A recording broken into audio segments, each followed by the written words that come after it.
امریکہ کے حریف کمزور ہو چکے ہیں، صدر بائیڈن۔ شمالی کوریا کا میزائل تجربہ، جنوبی کوریا کی مذمت۔ جنوبی افریقہ میں سونے کی کان میں کم از کم 100 غیر قانونی کان کن ہلاک۔ وائس آف امریکہ واشنگٹن سے اہم خبروں کے ساتھ محمد جلیل۔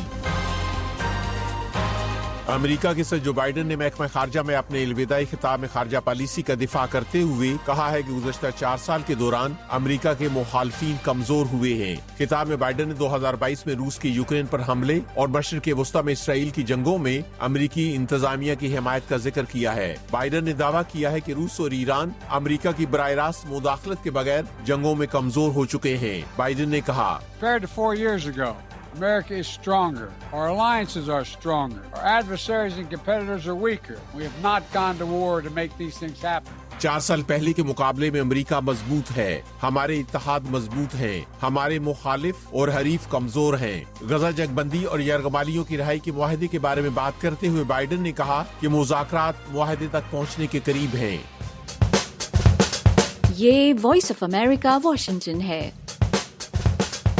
امریکہ کے شہر لاس اینجلس میں ایک بار پھر تیز ہواؤں کے سبب جنگلات کی آگ مزید مقامات تک پھیلنے کا اندیشہ ظاہر کیا جا رہا ہے، جبکہ متاثرہ علاقوں میں مزید فائر فائٹرز کے ساتھ ساتھ آگ کو کنٹرول کرنے والے آلات پہنچائے جا چکے ہیں۔ خبر رساں ادارے ایسوسی ایٹڈ پریس کے مطابق اتوار سے تیز ہواؤں کا نیا سلسلہ شروع ہوا تھا، جبکہ حکام نے منگل کو ہواؤں کی رفتار 50 سے 120 کلومیٹر فی گھنٹہ ہونے کا امکان ظاہر کیا ہے۔ آگ کے سبب ہزاروں مکان جل کر راکھ ہو چکے ہیں، جبکہ حکام نے 24 افراد کی ہلاکت کی تصدیق کی ہے۔ البتہ اندیشہ ظاہر کیا جا رہا ہے کہ اموات کی تعداد بڑھ سکتی ہے۔ جنوبی کوریا کے قائم مقام صدر نے شمالی کوریا کی طرف سے میزائل کے تازہ ترین تجربے کی مذمت کرتے ہوئے اسے اقوام متحدہ کی سلامتی کونسل کی قراردادوں کی خلاف ورزی قرار دیا ہے۔ جنوبی کوریا کے قائم مقام صدر نے کہا کہ شمالی کوریا کی اشتعال انگیزیوں کا سخت جواب دیا جائے گا۔ شمالی کوریا نے منگل کو اپنے مشرقی ساحل سے مختصر فاصلے تک مار کرنے والے متعدد میزائل فائر کیے۔ جنوبی کوریا کی فوج کا کہنا ہے کہ یہ میزائل شمالی کوریا نے مقامی وقت کے مطابق منگل کی صبح 9:30 بجے فائر کیے تھے، جنہوں نے تقریباً 250 کلومیٹر کا فاصلہ طے کیا۔ شمالی کوریا کی جانب سے ایک ہفتے قبل hyper sonic ballistic missile fire کرنے کے بعد یہ میزائل فائر کیے گئے ہیں۔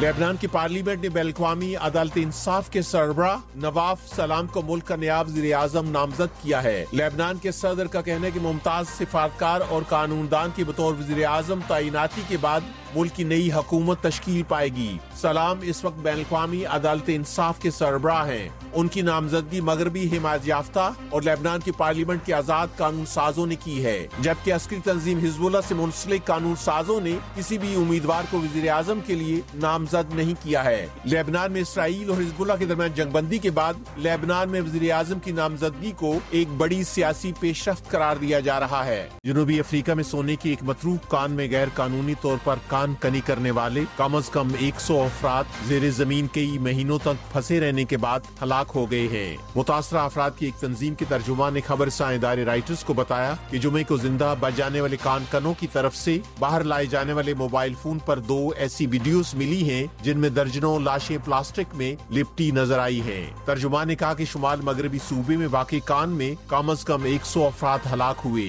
اور گزشتہ سال نومبر میں پولیس انہیں نکالنے کی کوششوں میں مصروف تھی، لیکن پانی اور خوراک کی کمی کے سبب وہ ہلاک ہو گئے۔ وائس آف امریکہ واشنگٹن سے خبروں کا یہ بلیٹن اب ختم ہوتا ہے۔ میں ہوں محمد جلیل اور ایڈیٹر تھی سارہ حسن۔